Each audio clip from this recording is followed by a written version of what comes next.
আসসালামু আলাইকুম, আমি ডক্টর আদনান। ওয়ালাইকুম সালাম স্যার, আপনাকে কে না চিনে স্যার?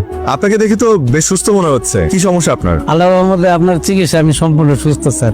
আলহামদুলিল্লাহ। তো আপনি এখানে কি করছেন? আজকে একটু দেখা করতে আসি স্যার, আপনাকে ধন্যবাদ দিতে আসছি। আপনার জন্য খুব ভালো মিষ্টি নিয়ে আসছি sir. Thank you so much. আসলে মিষ্টি খাই না, তারপর আপনি এনেছেন, আমি খুব খুশি হয়েছি। কার কাছে লাইছো শেষ না কেন? একটু পরে বুঝবেন কার কাছে নিয়ে আইছে। স্যার আপনার জন্য আমি নতুন জীবন পাইছি।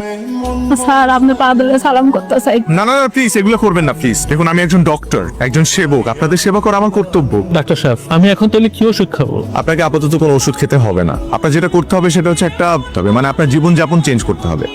আপনারা জানেন একজন রোগী সুস্থ হওয়ার পিছনে তার সবচেয়ে বড় ভূমিকা কি? জানি ম্যাডাম, মনোবল। Very good. ওনার পেশাটা মাপতো। কি অবস্থা এখন আপনার ছেলের? খাওয়া দাওয়া ঠিক মতো করে? রিপোর্টও ভালো। তুমি ফাইলটা মাপতো। কি অবস্থা চাচা, কেমন আছেন? শ্বাস নিতে কষ্ট হয়?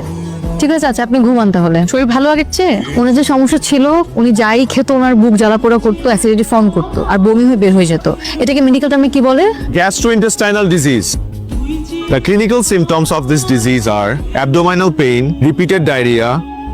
আমার কথা তাহলে তোমার মনেও পড়ে? তোমার কি মনে হয় মনে পড়ে না? মনে পড়ে না। পেশেন্ট দেখতে আসছিলে নিশ্চয়ই, হুট করে আমার সাথে দেখা হয়ে গেল। তার মানে তুমি কি বলতে চাও প্রফেশনাল লাইফের বাইরে আমার পার্সোনাল লাইফ বলে কিচ্ছু নেই? তোমার সাথে পরিচয় হওয়ার পর থেকে তো তাই দেখে আসছি। ম্যাডাম, তাহলে আমাদের প্রেম হলো কিভাবে বলেন তো? ভুলে গেছেন? গ্রুপ স্টাডি করতে করতে, নোটস শেয়ার করতে করতে আর স্কেলেটন নিয়ে পড়াশোনা করতে করতে এবার মনে পড়েছে? হিউম্যান সাইকোলজি আপনি খুব ভালো বুঝলেও হিউম্যান বডি পার্টস আপনি একটু কম বোঝেন। নাহলে এত রাগ অভিমান করতেন না। ম্যাডাম, এত রাগ অভিমান করা হার্টের জন্য ক্ষতিকর। হার্টে প্রেসার পড়ে। আমার হার্ট নিয়ে আপনার এত ভাবতে হবে না, আপনি আপনার পেশেন্টের হার্ট নিয়ে ভাবে। ছাড়া আমাদের প্রফেশনটাই তো এরকম, আমরা বেঁচে থাকি অন্যকে বাঁচিয়ে রাখার জন্য। এই যে মানুষগুলো অসুস্থ হলে সবকিছু ছেড়ে ছুড়ে আমাদের কাছে চলে আসে আমাদের ভরসা করে, আর আমরা আমাদের সময়, জীবন, স্বপ্ন সবকিছু ত্যাগ করে তাদেরকে সুস্থ করে তুলি। এটা আমাদের দায়িত্ব না, কর্তব্য না? আন্দান, আমি জানি তুমি তোমার প্রফেশনে কতটা ডেডিকেটেড, এটা আমার চেয়ে ভালো আর কেউ জানে না। I always feel proud of you. আমার আর কিচ্ছু লাগবে না, আমাকে শুধু ভালোবাসলেই চলবে, বাকিটা আমি সামনে নিব। চলো। আদনান, এ সপ্তাহে কোথায় যাচ্ছ?